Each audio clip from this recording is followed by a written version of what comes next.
Sa ibang balita, ikinatuwa at patuloy pa rin ang pagtangkilik ng ating kababayan sa 20 pesos kada kilong bigas na handog ng pamahalaan. Alamin natin ang kalidad ng abot-kayang bigas sa report ni Kate Rania. Alas 6:30 pa lamang ng umaga, pinipilahan na ang isang kadiwa ng Pangulo Kiosk sa palengke dito sa Cubao, Quezon City. Dito kasi mabibili ang 20 bigas meron na o 20 pesos rice program ng pamahalaan. Pagka ito lumalabas itong 20 pesos na ito, talagang pinipilaan. Talagang maganda naman yung bigas natin na napasarap. At saka gustong-gusto ng mga mamamimili dahil mura. Naabutan namin dito ang 62 years old na si Tatay Patricio at ang 74 years old na si Nanay Elenita na matyagang pumila para bumili ng abot-kayang bigas. Ayon sa kanila, ito ang unang beses nilang pagbili ng naturang bigas. Malaking tulong po sa amin. Lalo na ano na kami ngayon, naasa na lang sa pensyon ng SS. Okay naman na ito yung sinabi niyo magkakaroon ng 20 na bigas. Malaking tulong sa mga taong walang sapat na hanap buhay. Nakabili rin ng 5 kilong bigas si Evangeline, miyembro ng Pantawid Pamilyang Pilipino Program of 4Ps. Malaki ang kanyang natitipid dahil dito, lalo sa panahon ngayon na mataas na ang bilihin, na ilalaan din niya ang kanyang natirang pera para sa iba pang gastusin ng kanilang pamilya. Para sa akin po kasi, dahil gipit nga po tayo sa budget, mas nakakatulong po itong programang to dahil mas mababa nga po yung presyo. Narito ako ngayon sa Kamuning Public Market kung saan narito ang isa sa mga kadiwa ng Pangulo na nagbebenta ng murang bigas na nagkakahalaga lamang ng 20 pesos. Kung titignan natin ang kalidad ng bigas, wala itong pinagkaiba sa ibang bigas na regular nating kinukonsumo. Pagdating naman sa amoy, normal at walang kakaibang amoy. Bukas ang kadiwa ng Pangulo dito sa Kamuning Market kada Martes hanggang Sabado. Prioridad na mabigyan ang nasa vulnerable sectors kagaya ng senior citizens, PWD, solo parents at miyembro ng 4Ps.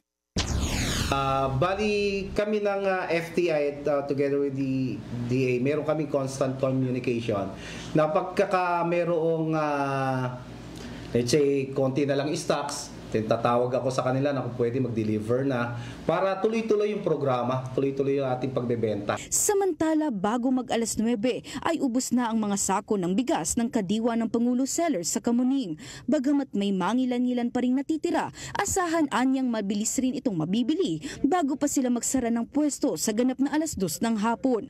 Ayon kay Teddy, mula sa iba't ibang lugar sa Metro Manila ang mga bumibili sa kanila. May mga dayo po ngayon, nasa 10% po ang dayo. Galing po ng Valenzuela, galing ng Rojas, Commonwealth. May pa akong Mandaluyong and Pasay. Sabi niya, dito na po pinakamalapit na Kadiwa Center, so doon po ay pupunta. Humabol namang mamili ng bigas si Nanay Esther. Ngayon pa lang niya masusubukang bumili ng 20 pesos na bigas. Ngayon, talagang nagtitingin po ako ng medyo mababang halaga kasi para naman medyo makabawas-bawas sa gastusin. Sinamahan namin si Nanay Esther hanggang bahay. Ang bigas na pinamili, kanyang ihahain nang masubukan na ang kalidad nito.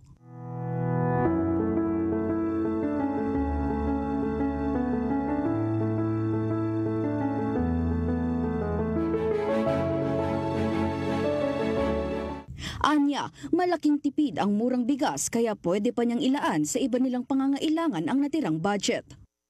Matapos magluto, nagsalo-salo na ang pamilya ni Nanay Esther. Ano nga ba ang kanilang masasabi sa nabiling bigas? As first timer, masasabi ko naman na masarap naman yung bigas kahit na mura lang siya pero nakakain pa rin talaga tsaka masarap pa rin ihalo sa mga ulam.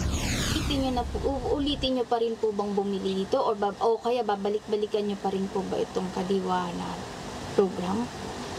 Opo, kasi mas marami akong matitipid at madadagdag doon sa mga dapat kong pangangailangan. Kaya siyempre, babalikan ko pa rin. At saka masarap naman po yung bigas na yon. Taus-puso naman ang pasasalamat ni Nanay Esther sa programa ng pamahalaan. Papasalamat po ako kay President Bongbong Marcos at Speaker Romualdez.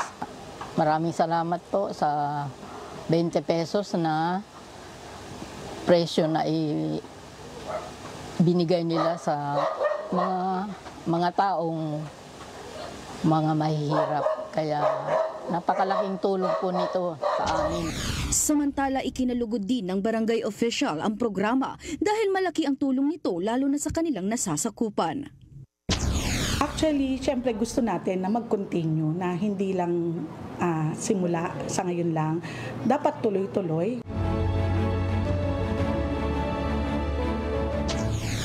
Nagpapatuloy pa rin ang pagbebenta ng 20 pesos kada kilo ng bigas sa Luzon, Visayas at mailulunsad na rin ito sa Mindanao. Layo ng benteng bigas, meron na program ng Administrasyong Marcos na maging mas abot kaya ang isa sa mga pangunahing pagkain ng mga Pilipino. Para sa totoong balita sa Bagong Pilipinas, Kate Renya, Congress News.